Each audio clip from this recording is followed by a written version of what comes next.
بسم اللہ الرحمن الرحیم الحمد للہ وکفا وسلام علی عبادہ الذین اصطفیٰ خصوصاً علی سید الانبیاء وعلی آلہ الاتقیاء واصحابہ النجباء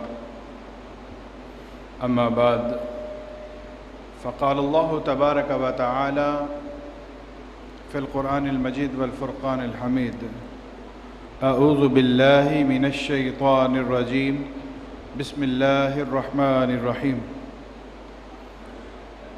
وَلْيَسْتَعْفِفِ الَّذِينَ لَا يَجِدُونَ نِكَاحًا حَتَّى يُغْنِيَهُمُ اللَّهُ مِنْ فَضْلِهِ وَالَّذِينَ يَبْتَغُونَ الْكِتَابَ مِمَّا مَلَكَتْ أَيْمَانُكُمْ فَكَاتِبُوهُمْ إِنْ عَلِمْتُمْ فِيهِمْ خَيْرًا وَآتُوهُمْ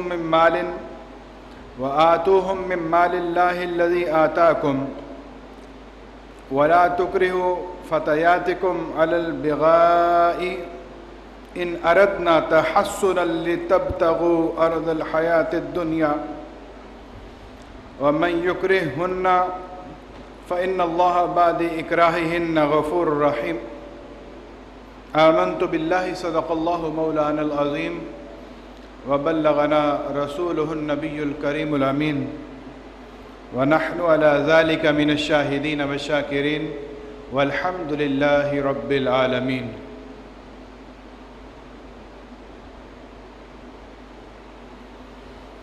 الحمدللہ،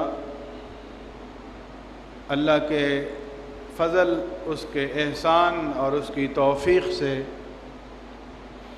آج ہم سورہ النور کی آیت نمبر 33 سے تفسیر القرآن کا آغاز کر رہے ہیں۔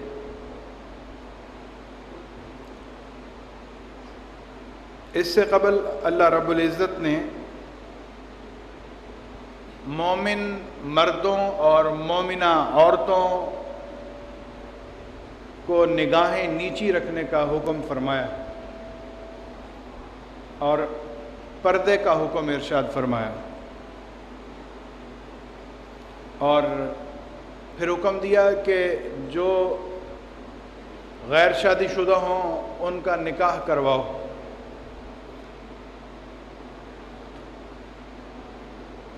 آواز گونج رہی ہے، آواز ٹھیک کریں۔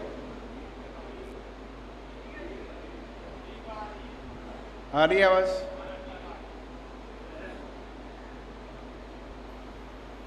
اس آیہ مبارکہ میں اللہ تعالیٰ ان لوگوں سے خطاب فرما رہا ہے جو نکاح کی گنجائش نہیں رکھتے۔ ارشاد فرمایا وَلْيَسْتَعْفِفِ الَّذِينَ لَا يَجِدُونَ نِكَاحًا حَتَّى يُغْنِيَهُمُ اللَّهُ مِنْ فَضْلِهِ، اور وہ لوگ جو نکاح کی گنجائش نہیں رکھتے وہ اپنے پاکیزگی کو برقرار رکھیں یہاں تک کہ اللہ رب العزت اپنے فضل سے ان کو غنی کر دے۔ اور احادیث میں ہے کہ جو نکاح کی گنجائش نہیں رکھتا اور اس کو نکاح کی خواہش ہے وہ روزے رکھے۔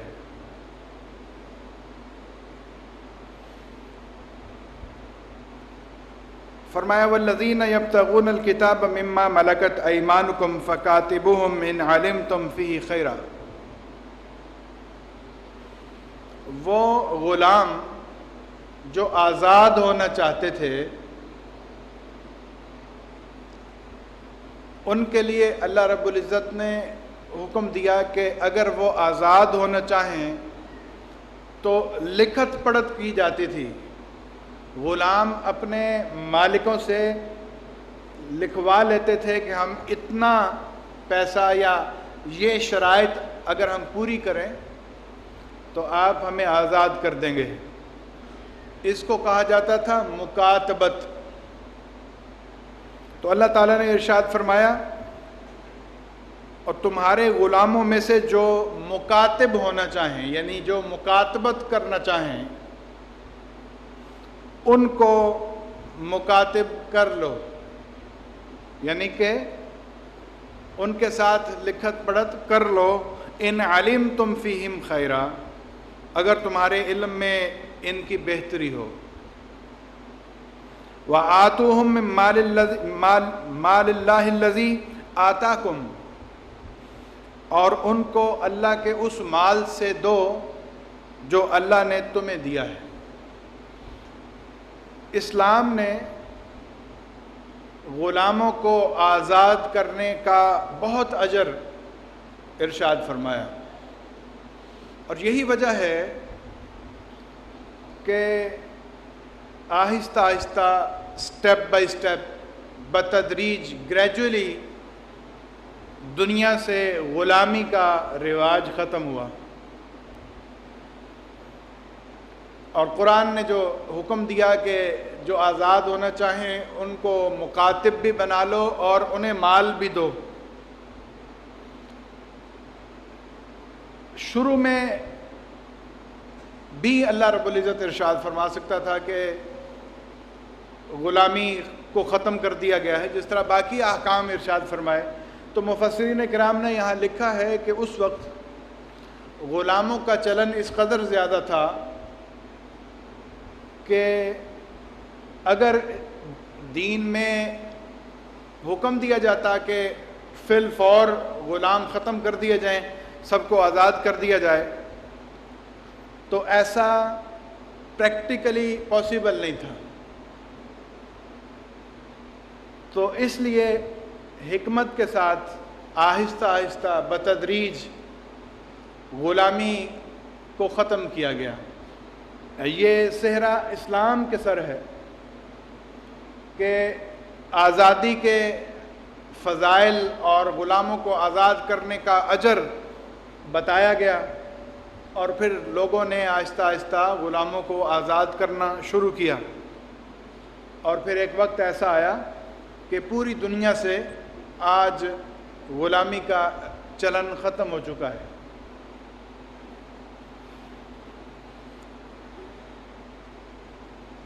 اس کے بعد باندیوں کا ذکر ہے۔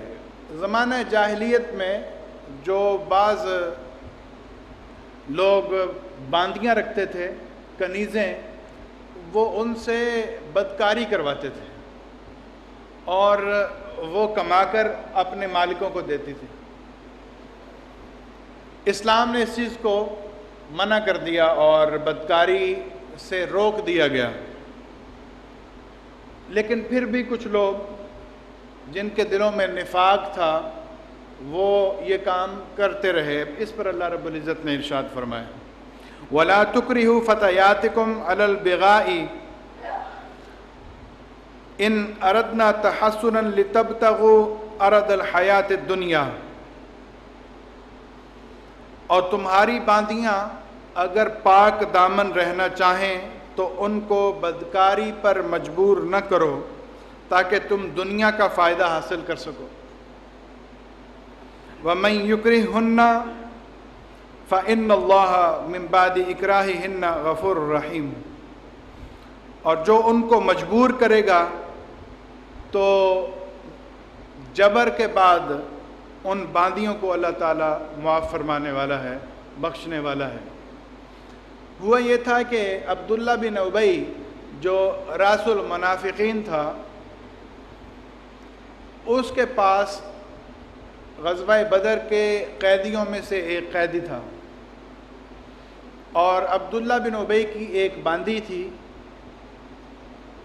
اور وہ قیدی قریش کا، کفار مکہ میں سے، اس باندی کے ساتھ بدکاری کرنا چاہتا تھا، اور عبداللہ بن ابی چاہتا تھا کہ یہ قریشی اس باندی سے بدکاری کرے،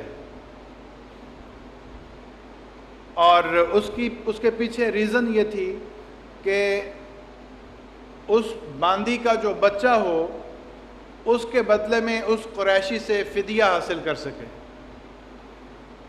اور وہ باندی مسلمان تھی، وہ اس بات سے انکار کرتی تھی۔ تو اللہ رب العزت نے اس کے لیے یہ آیہ مبارکہ نازل فرمائی کہ اگر مالک جبر کریں تو ان باندیوں کو اللہ رب العزت بخشنے والا ہے، رحم فرمانے والا ہے۔ وَلَقَدْ أَنزَلْنَا إِلَيْكُمْ آيَاتٍ مُبَيِّنَاتٍ، بے شک ہم نے تم کو تمہاری طرف واضح آیات نازل فرمائیں۔ وَمَثَلًا مِّنَ الَّذِينَ خَلَوْا مِن قَبْلِكُمْ، اور مثالیں ارشاد فرمائیں ان لوگوں کی جو تم سے پہلے گزر چکے ہیں۔ وَمَوْعِظَةً لِّلْمُتَّقِينَ، اور متقین کے لیے ہم نے نصیحت نازل فرمائی ہے قرآن پاک میں۔ ویسے تو قرآن پاک تمام لوگوں کے لیے نصیحت ہے، لیکن شروع میں ہی اللہ تعالیٰ نے سورۃ البقرہ میں جب قرآن پاک کا تعارف ارشاد فرمایا، یہ فرما دیا تھا ھدی للمتقین، یہ قرآن متقین کے لیے ہدایت ہے۔ یعنی ہے تو اوپن کہ ہر کوئی اس سے ہدایت حاصل کر سکتا ہے، لیکن ہدایت لیتے صرف متقی ہیں، باقی لوگ اس کو اگنور کر دیتے ہیں، نظر انداز کر دیتے ہیں۔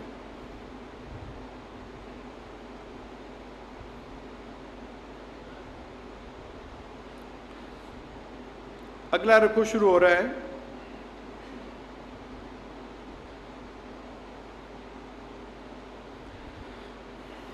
اللہ نور السماوات والارض، اللہ آسمانوں اور زمینوں کا نور ہے۔ یہی وہ آیہ مبارکہ ہے جس کی مناسبت سے اس سورۃ مبارکہ کا نام النور رکھا گیا۔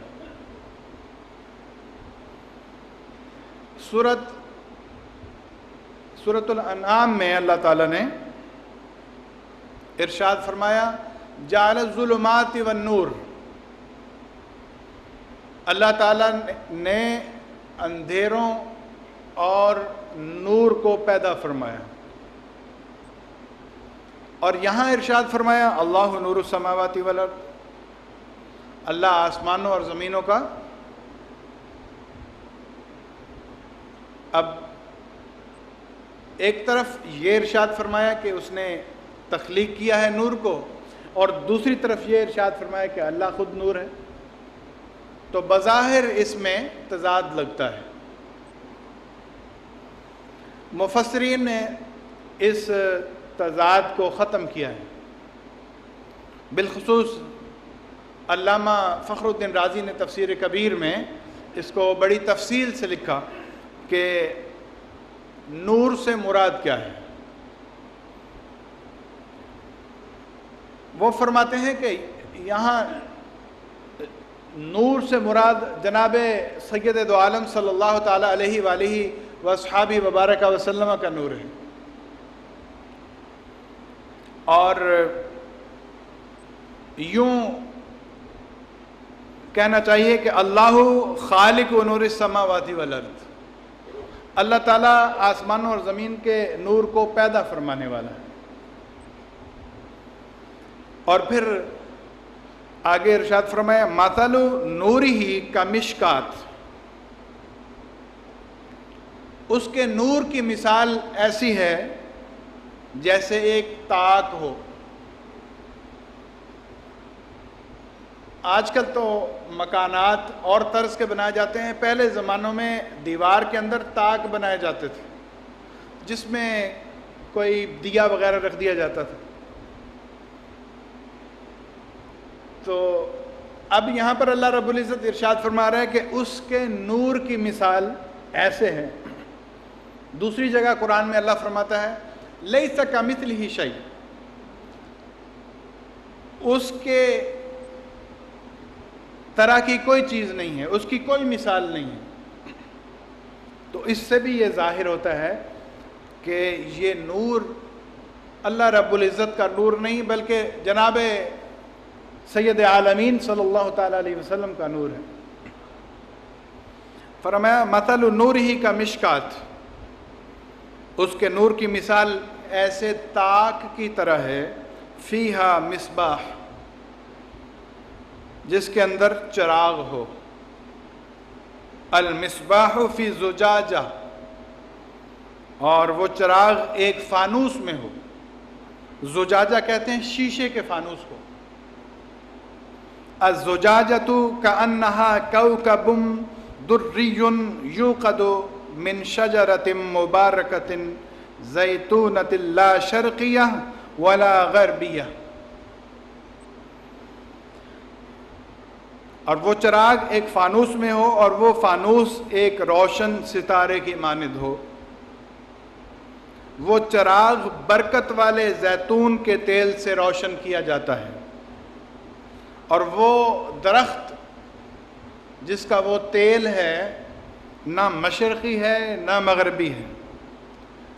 یکاد زیتھا یضیء ولو لم تمسس النار، اور ان قریب اس کا تیل خود ہی بھڑک اٹھے گا اگرچہ اسے آگ نہ چھوئے. یہد اللہ لنورہ من یشاء، اللہ جسے چاہے اپنے نور تک ہدایت دیتا ہے. یہ ایک مثال اللہ رب العزت نے ارشاد فرمائی ہے. تو مفسرین کرام نے لکھا کہ مشکات کیا ہے. فرماتے ہیں کہ مشکات حضور کا سینہ مبارک ہے، اور مصباح یعنی چراغ کیا ہے. چراغ آپ کے سینے کے اندر جو دین کے احکام اللہ رب العزت نے راسخ فرمائے ہیں وہ دین کے احکام ہیں. اور زجاجہ کیا ہے؟ وہ نبی پاک صلی اللہ تعالیٰ علیہ وسلم کا دل مبارک ہے. جس طرح یہ تاک ہو اور اس کے اندر دل جو فانوس کی طرح ہے، اور اس کے اندر روشنی دین کے احکام کی روشنی ہے. کأنہا کوکب دری، گویا کہ وہ ایک ستارے کی طرح چمک رہا ہے. یوقد من شجرۃ مبارکۃ، روشن کیا جاتا ہے وہ شجر مبارک زیتون کے تیل سے. وہ شجر مبارک زیتون کا درخت ہے، اس کے تیل سے اس کو روشن کیا جاتا ہے. لا شرقیۃ ولا غربیہ، اور وہ درخت نہ شرقی ہے نہ غربی ہے. فرمایا یہ درخت کیا ہے جو نہ شرقی ہے نہ غربی ہے؟ وہ درخت حضرت ابراہیم علیہ السلام ہے. آپ کا شجر مبارک حضرت ابراہیم علیہ السلام ہیں، جن کی اولاد سے جناب نبی پاک صلی اللہ تعالیٰ علیہ وسلم تشریف لائے. اور وہ تیل کیا ہے؟ وہ نبی پاک صلی اللہ تعالیٰ علیہ وسلم کے اوصاف ہیں. وہ اوصاف اس قدر پاک اور مصفہ ہیں